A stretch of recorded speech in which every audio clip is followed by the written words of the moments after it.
to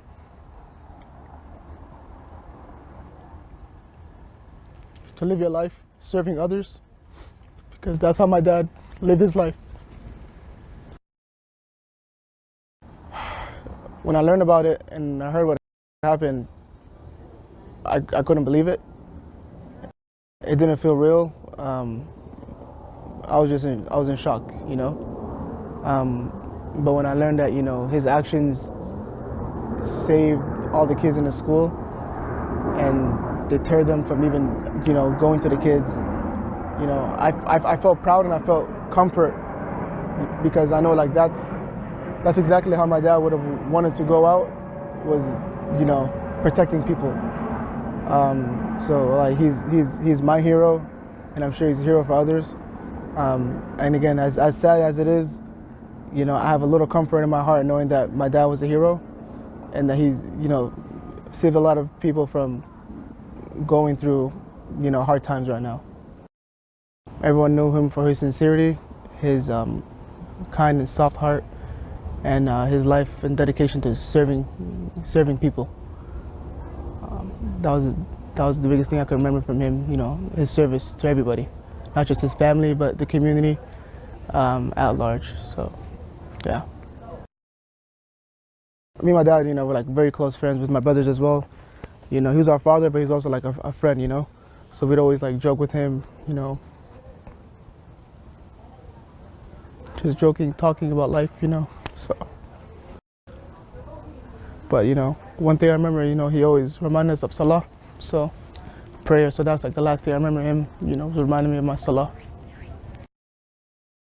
My message is to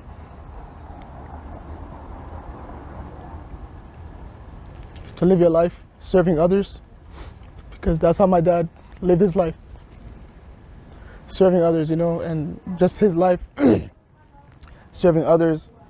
It inspired me. I'm sure it inspired my brothers and my family and other people who knew him, maybe those who didn't know him as well, to, you know, live a life of service. So that's my message, you know, live a life of service, and just be kind to everybody. Have a clean heart, you know, and the world would definitely be a better place if people, you know, live like that.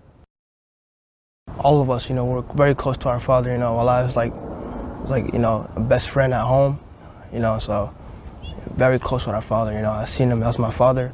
I also seen him as a best friend, you know. He's always advising us, you know, reminding us about the deen, trying to, you know, also be successful in school, you know, trying to make us to be, you know, be men, you know, teaching us how to be men, you know, take care of, you know, everything, you know, responsibilities. So alhamdulillah, you know, I'm very close to my father. I'm very happy about that too. You know, it makes me feel happy, you know, that, you know, he did what he did, you know. He put himself last, you know. He could have, you never know, you know, people, you know, when tragic stuff happens, you don't know how they're going to react.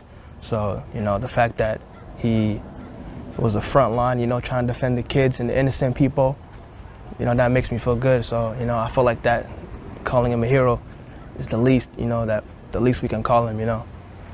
But yeah, besides that, you know, he's always my hero too. But yeah.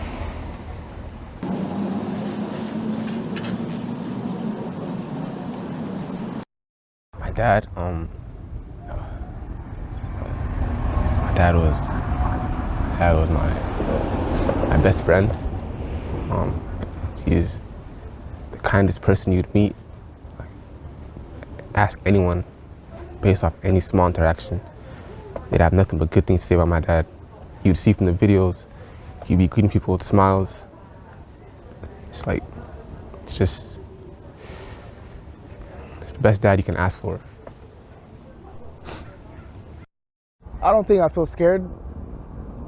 You know, it's concerning, and I do hope that, you know, people use this as like a wake-up call, you know, to just places like that, where schools, houses of worship, where they're protected, you know, to protect them. Because again, no one should feel worried or scared going to a house of worship, kids shouldn't feel scared going to school. Parents shouldn't have to worry about kids, you know, being harmed from lunatics who want to cause violence for no reason, you know. So me, I'm not scared. You know, my dad was brave, and I feel like I'm gonna carry his braveness within me and his courage. I know my brothers will too, my family. So again, I'm not scared, but I just want people to be more vigilant, you know, and to take these matters more serious. You know, hopefully, you know, things can be done to protect everybody from going through stuff like this, because it's you know, it should not happen. It should not happen.